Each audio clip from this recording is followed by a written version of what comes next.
Bonjour, bienvenue sur CryptoOli. On commence immédiatement parce qu'aujourd'hui, on a beaucoup de choses à couvrir. Le prix du XRP aujourd'hui, 32 cents 76 canadiens en chute de 5% depuis une semaine et 7,8 depuis 24 heures. Ce qui est pas mal, mais en réalité, moi, je suis bien content parce que je vais pouvoir m'en procurer pour encore moins cher. Alors, la capitalisation du marché a baissé de 10%, ça c'est énorme. Ça veut dire qu'il y a beaucoup de personnes qui ont investi énormément d'argent et que maintenant ils prennent leur profit. Qui on voit que la map aujourd'hui, ça c'est en temps réel, là, je viens de faire un refresh, moins 8% des bitcoins, fait que c'est beaucoup de rouge. OK. Fiat Leak, comme d'habitude, en 24 heures, le XRP en dollars, en cents US, 24 cents 97 US. À cette heure-là, pour moi, il est minuit et demi, on est vendredi. Pas mal tranquille, là, 400 000 trades par minute. Faites-vous-en pas. Le XRP, il est là pour rester, puis il faut juste être patient. C'est ce que je répète à chaque fois, mais à un moment donné, les gens vont comprendre. Ensuite, nouvelle du 16 août 2018. Vous allez dire pourquoi que je lis des nouvelles d'aussi loin que ça? Ben, il y a des raisons. Vous allez comprendre pourquoi. Alors, XRapid qui fait appel à 3 nouveaux partenaires d'échange.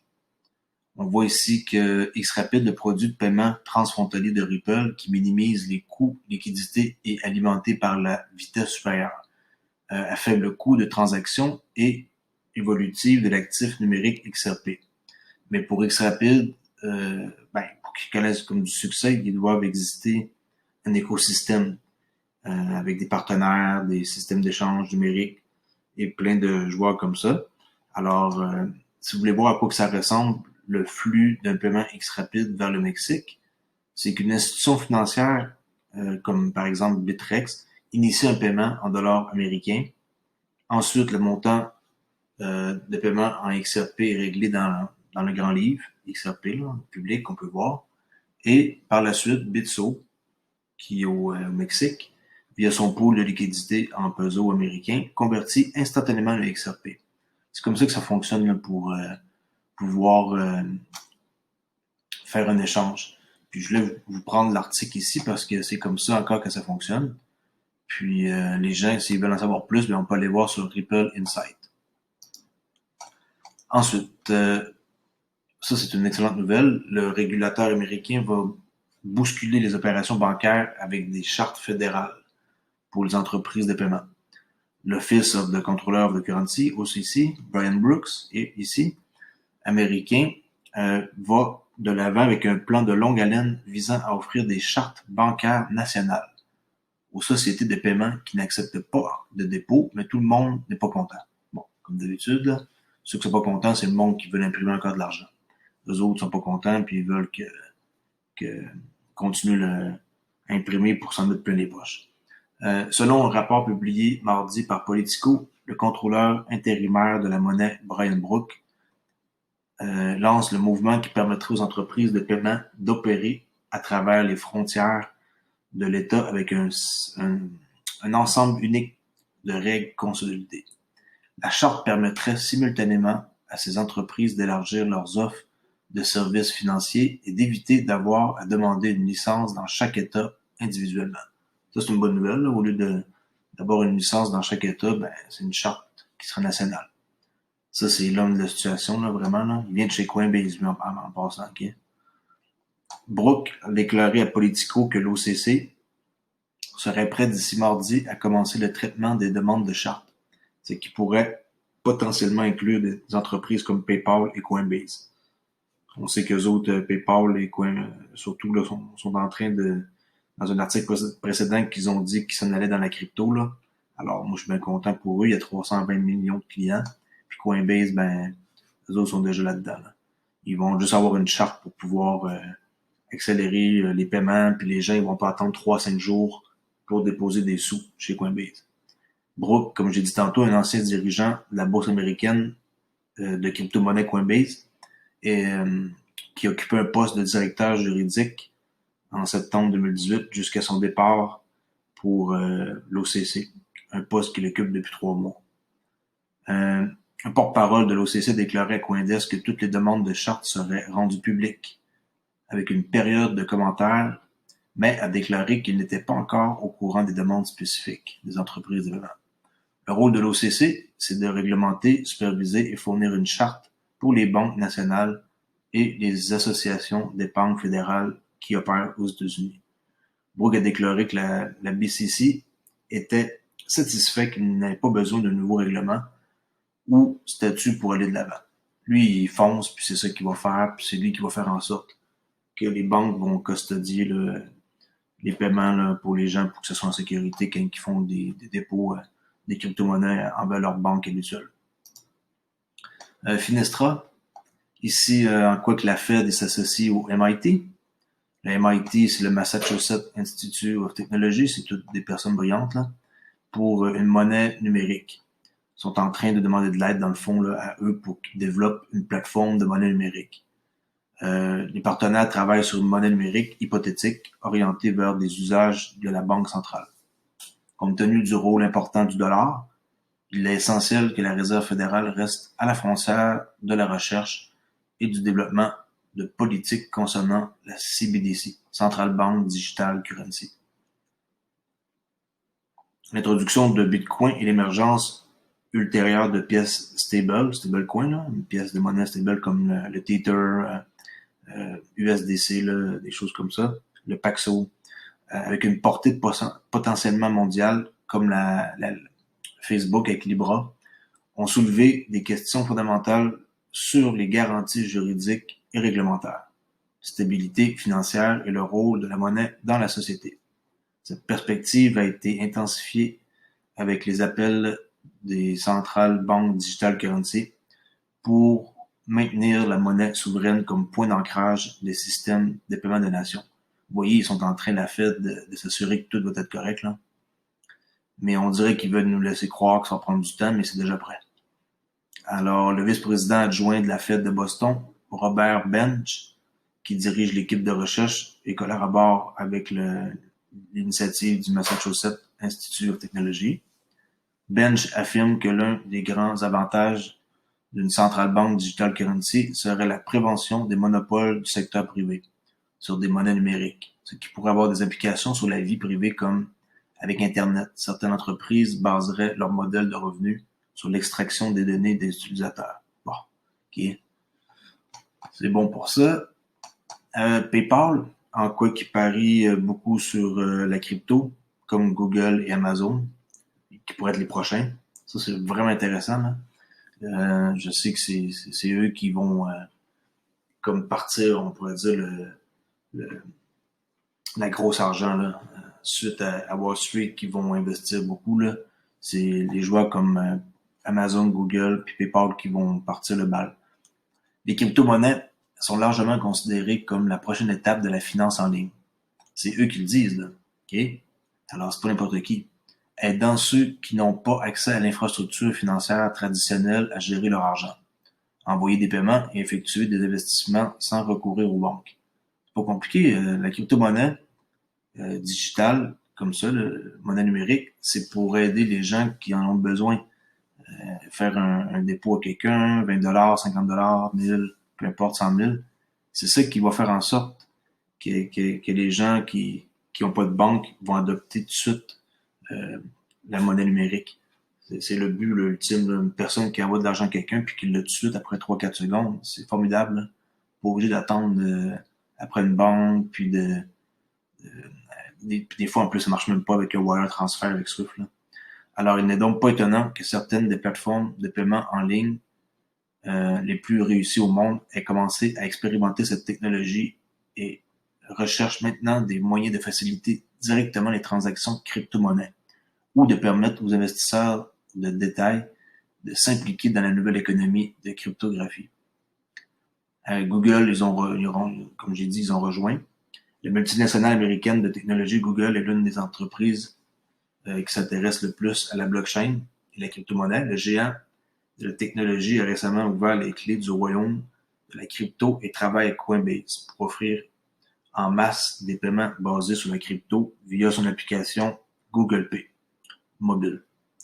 Depuis mars 2020, les utilisateurs de Google Pay peuvent désormais, ajouter leur Coinbase carte une carte de débit là, Visa qui permet d'utiliser, dépenser des crypto-monnaies comme Bitcoin, Ethereum et directement à partir du seul de leur compte Coinbase.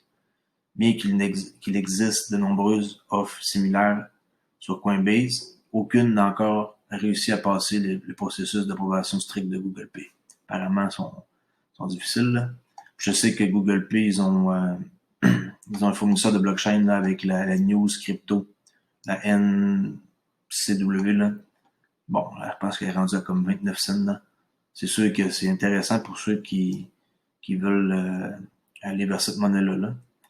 Moi, je préfère de loin XRP, mais je vous dis, Google Pay, ils vont faire de quoi avec NWC. En 2018, le géant de la recherche en ligne a bloqué les publicités pour les échanges de crypto-monnaies. Maintenant, c'est tout à fait le contraire. Avec les publicités qu'on a sur YouTube, puis le harcèlement, puis le spam qu'ils mettent, là. En passant, si vous voyez des publicités sur YouTube, en quoi qu'on... Donnez-nous, exemple, un Bitcoin, on vous en donne 2. Donnez-nous 100 Ethereum, on vous en donne 200. 5 XRP, on vous en donne 10. C'est toutes des mensonges, puis vous allez vous faire avoir, embarquez pas là-dedans. Là. Alors, je suis vraiment découragé de voir que Google, il bloque pas les publicités sur YouTube, là, ça leur appartient. Là. Sûrement que vous avez déjà vu ça, là, ça fait au moins un minimum un mois que ça roule. Là. Ça avait commencé sur Twitter, puis maintenant, ça se propage de plus en plus là, sur YouTube. En 2018, le géant de la recherche en ligne, comme je disais, a bloqué les publicités. Puis maintenant, Google a partiellement rétrogradé l'interdiction quelques mois plus tard et laisse désormais un nombre croissant de sociétés cryptographiques faire de la publicité. Ben oui, l'argent, hein, c'est comme ça que ça marche. PayPal et Amazon font également des progrès. PayPal, qui est une plateforme de paiement en ligne populaire, intensifie sa présence dans l'espace de crypto depuis un certain temps et peut être utilisé pour payer des crypto-monnaies sur une variété de plateformes, compris Coinbase, Local Bitcoin, Paxful. Il peut également être utilisé comme méthode de dépôt pour plusieurs plateformes de trading CFD, Contract for Difference, crypto-monnaies comme eToro. Ici, on peut pas eToro au Canada, c'est bloqué. Au Canada, c'est assez compliqué pour faire des affaires, là. Mais ça va changer avec le temps. Jusqu'à cette année, l'implication de PayPal dans l'industrie de la crypto-monnaie a été limitée aux intégrations tiers, ce qui permet à une variété de sociétés de blockchain et de crypto d'accepter PayPal pour leurs produits et services. Mais récemment, des fuites récentes indiquent que PayPal cherche à lancer son propre service de trading de crypto-monnaies grâce à un partenariat avec Paxo. Ouais, Paxo, c'est une stablecoin, ça garde sa valeur. Une plateforme qui offre des services de courtage en crypto-monnaie plug and play. Bien que les détails soient encore rares pour le moment, une lettre récente que la société a envoyée à la Commission européenne suggère que PayPal cherche à renforcer sa présence dans le secteur des crypto-actifs et à aider à établir le cadre réglementaire approprié pour aider l'inclusion et aider à réduire ou éliminer certains des points faibles qui existent aujourd'hui dans les services financiers. De même, l'un des plus gros concurrents de Google Pay et PayPal a également montré un vif intérêt pour le lancement d'un produit dans les crypto-monnaies, Amazon. Il s'agit bien sûr du géant, c'est Amazon que tout le monde connaît, qui sont vraiment comme top dans l'électronique. Dans le fond, ils veulent comme vraiment faire... ils ont déjà leur propre système là, avec Amazon Pay. Je finis par le dire. Là. Puis peut-être qu'ils vont aller de l'avant là, parce qu'ils ont le Amazon Quantum Ledger Database, QLDB. Puis en plus, ils ont un brevet là-dessus c'est un système cryptographié là, qui est basé sur l'algorithme de Proof of Work. Ça, je comprends pas pourquoi qui sont vieux jeux comme ça là, avec un Proof of Work là, comme Bitcoin, là, le même principe du minage, et les arbres Merkle. Je suis pas informé là-dessus, alors je pourrais pas vous dire comment ça fonctionne. On voit juste un petit dessin ici. Ceci combiné au fait que l'entreprise contrôle désormais plusieurs domaines liés à la crypto-monnaie. Ils ont acheté Amazon, Bitcoin.com, Amazon, Cryptocurrency. Il semble que ce ne soit qu'une question de temps avant qu'Amazon ne fasse une pause dans l'espace de la crypto-monnaie de manière significative. En peut-être lançant leur propre monnaie, on ne sait pas. C'est sûr que s'ils lancent leur propre monnaie, Je vais en acheter, ça, c'est sûr. Ensuite, Ethereum classique, en quoi qu'il y a eu troisième attaque là, durant un mois, là, euh, sont en train d'avoir un nouveau plan pour arrêter les attaques. La principale organisation qui soutient le réseau Ethereum classique espère mieux se protéger contre les futures attaques à 51% en s'attaquant aux plateformes qui louent de la puissance de hachage. La société a déclaré qu'elle prendrait toutes les mesures nécessaires pour sécuriser le réseau Ethereum classique, y compris la poursuite judiciaire contre ceux qui mènent des attaques malveillantes. Il prévoit également de faire appliquer la loi et d'engager les régulateurs mondiaux à assurer la responsabilité et la transparence pour les locations de hash. Des acteurs malveillants auraient acheté à plusieurs reprises du hash rate, c'est une puissance de traitement informatique, sur place de marché NiceHash, pour exécuter les attaques dites à 51%. Une attaque 51% sur une blockchain de preuve de travail, proof of work, se produit lorsqu'un acteur parvient à prendre le contrôle de la majorité du hachage du réseau, c'est-à-dire 51% et plus, permettant à cette personne de réorganiser ou de réécrire les transactions. Comme ça, ils sont en force contre 51, ils sont en force de pouvoir. Ethereum classique a été frappé 3 fois au cours du dernier mois, ce qui a entraîné le double de dépenses de sa crypto-monnaie. ETC, Ethereum classique, pour des millions de dollars. ETC Lab a déclaré qu'il travaillait déjà avec les autorités juridiques concernées et qu'elle allait y remédier. NiceHash n'est pas étranger à la controverse. Son ancien directeur financier cofondateur, Matjaž Skojanek, ayant été arrêté en Allemagne en fin 2019 à la suite d'accusations américaines selon lesquelles il dirigeait le forum cyber de Dark Code, un forum de cybercriminalité. Après que les 2 premières attaques récentes aient fait chuter le hash rate, Ethereum Classic Lab a déclaré en fin août qu'il mettait en œuvre une stratégie de minage défensif pour essayer de maintenir des niveaux plus cohérents. Bien que les détails exacts de la stratégie n'aient pas été relevés à l'époque en raison de la confidentialité, l'initiative n'a pas réussi à arrêter la troisième attaque.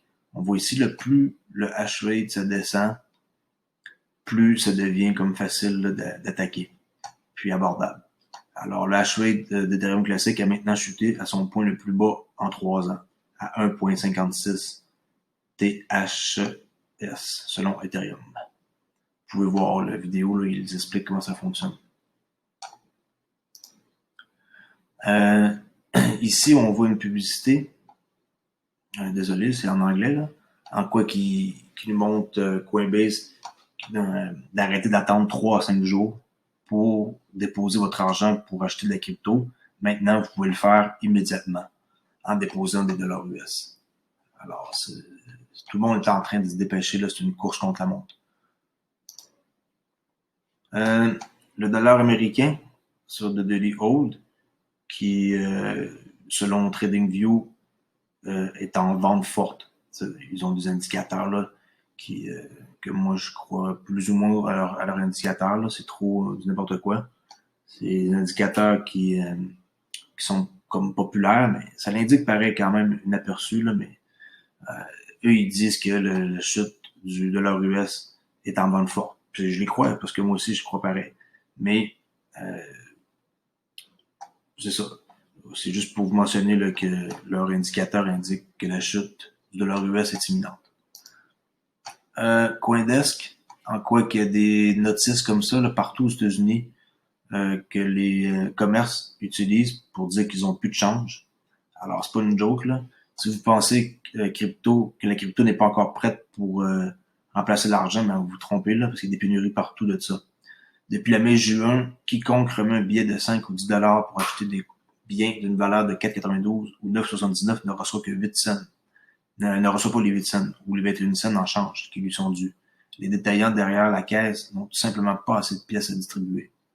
Des enseignes sont apparues dans les magasins partout aux États-Unis demandant aux acheteurs de payer avec le montant correct de monnaie ou d'utiliser une carte.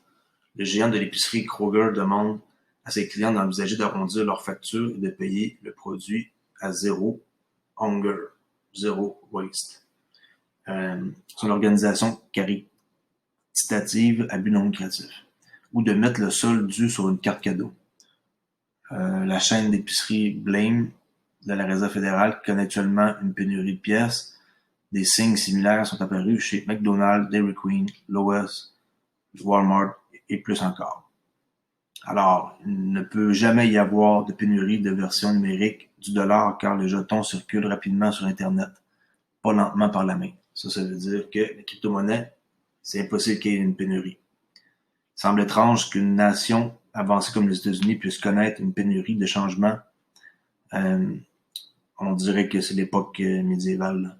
Alors, c'est vraiment comme pas normal. Puis ça, c'est des signes, là, à quoi qu'il y ait des notices comme ça là, qui indiquent qu'ils sont en manque de change. Ici, Ripple, qu'ils ont rejoint un nouveau partenaire là, de streaming du géant avec Force pour Spotify. Le partenaire de Ripple dit local, qui va débloquer ce premium Spotify pour les latinos, parce que là-bas, il y a beaucoup de problèmes de banque, là.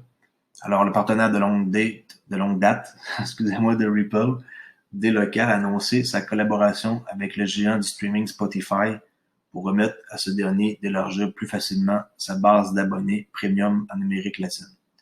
Alexandro Esperanza de D-Local affirme qu'ils aideront Spotify à réaliser son plein potentiel. Le succès dépend de la capacité à comprendre chaque marché et comment les consommateurs préfèrent payer pour les biens et services dont ils bénéficient. Ce partenariat souligne notre engagement à aider les plus grandes entreprises du monde, comme Spotify, à réaliser tout le potentiel du marché. On voit ici tous les marchés qui possèdent Europe, reste du monde latin, c'est quand même assez gros pareil, là. Pourtant, environ 70% de sa population reste sans compte de banque, ce qui rend difficile les clients Spotify de payer pour les abonnements premium. C'est là que D-Local tente de faire la différence maintenant que Spotify a activé la prise en charge de sa plateforme de paiement 360. D-Local traite les paiements en espèces pour ceux qui ne sont pas en mesure d'ouvrir un compte bancaire dans les marchands d'Amérique latine. Ripple, c'est pas compliqué. On voit qu'ils sont en train d'attaquer vraiment férocement l'Amérique latine. Le continent présente de nombreuses opportunités pour les entreprises de transfert de fonds. C'est là d'ailleurs qu'ils ont commencé là, à faire leur business. D-Local a rejoint RippleNet, je rappelle, en octobre 2017 pour rendre les paiements basés sur la blockchain disponibles aux membres du réseau en Amérique du Sud. Au cours des 3 dernières années, Ripple a fait des percées importantes en Amérique latine, dont en octobre dernier, il a investi dans le plus grand échange de crypto du Mexique, Bitso. Ça, c'est vraiment hot, là, comme site d'échange, là, c'est super. Au Mexique, le Brésil semble avoir la priorité absolue de l'entreprise dans la région à partir de maintenant. Comme rapporté par U-Today, Brad Garlinghouse, le CEO de Ripple, a eu une réunion à huis clos avec le président de la Banque centrale brésilienne, Roberto Campos Neto, après avoir annoncé son intention de s'associer avec des banques locales en décembre. À suivre, très intéressant pour l'Amérique latine. Ça, c'est une bonne nouvelle. Atomic Wallet, maintenant, qui vont être capables de recevoir aussi des Spark avec Flare Network. Alors, comment les réclamer? Puis tenez ça ici sur Google. Vous allez arriver sur Atomic Wallet que suggère comme portefeuille, là. C'est vraiment un bon portefeuille décentralisé. Toute la procédure est là au complet. OK. Un autre de plus qui vient de s'ajouter. Ça ici, même ça par rapport avec la crypto, je vous montre l'ampleur des dommages que la crise de la COVID est en train de faire. Les propriétaires des maisons sont en train de quitter leur maison comme ça, là, puis ils laissent tout dedans, puis ils s'en vont parce qu'ils peuvent plus payer. On appelle ça des propriétés zombies. Alors ça, de plus en plus, c'est en train d'arriver partout aux États-Unis. Le chiffre exact, je sais pas c'est quoi, il faudrait que j'aille voir le site, mais c'est extrême, là. Il y a beaucoup, beaucoup de problèmes là, par rapport à ça. J'essaie de trouver l'information vite fait. 3%. 3%, c'est ça. 3%, Joe Biden c'est doesn't énorme. seem to care very much about the real estate. Excusez-moi pour ça. OK. Ensuite, PNC Bank. Si vous ne connaissez pas c'est quoi, je vous montre c'est quoi. Parmi la liste des banques aux États-Unis les plus grosses, sont en 11e position.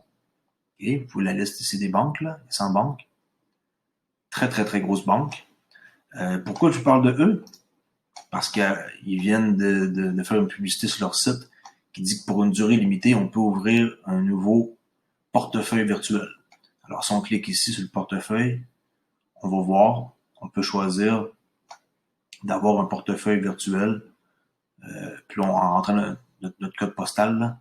Si moi, j'avais rentré pour le fun un code postal, je pense, de Californie. Là. On peut voir qu'on choisit comme son portefeuille, là, puis le tour est joué. Ils sont en train, eux autres, de se lancer là-dedans. Là. On voit les deux types qu'on peut avoir. Virtual Wallet Checking Pro ou l'autre ici. Là. Il y en a deux différents. Alors ça, c'est une excellente nouvelle. C'est une très grosse banque, là, qu'ils ont un siège social, leur siège social à Pittsburgh. Ils ont 445 milliards d'actifs et une capitalisation de 77 milliards. Alors, c'est pas une joke, c'est les premiers à emboîter le pas là, pour ça sur leur site. Ensuite, on achève eToro, un autre qui vient de dans le fond, de s'associer avec Ripple pour Flare Network. S'associer. Moi, je pense que ça va avoir lieu. Là. Il est actuellement en cours de conversation avec Ripple pour la distribution prochaine du Spark. C'est sûr ça va se faire. Là. Ils vont emboîter le pas. C'est un gros site eToro. Puis le CEO de eToro, lui, il est partant pour ça.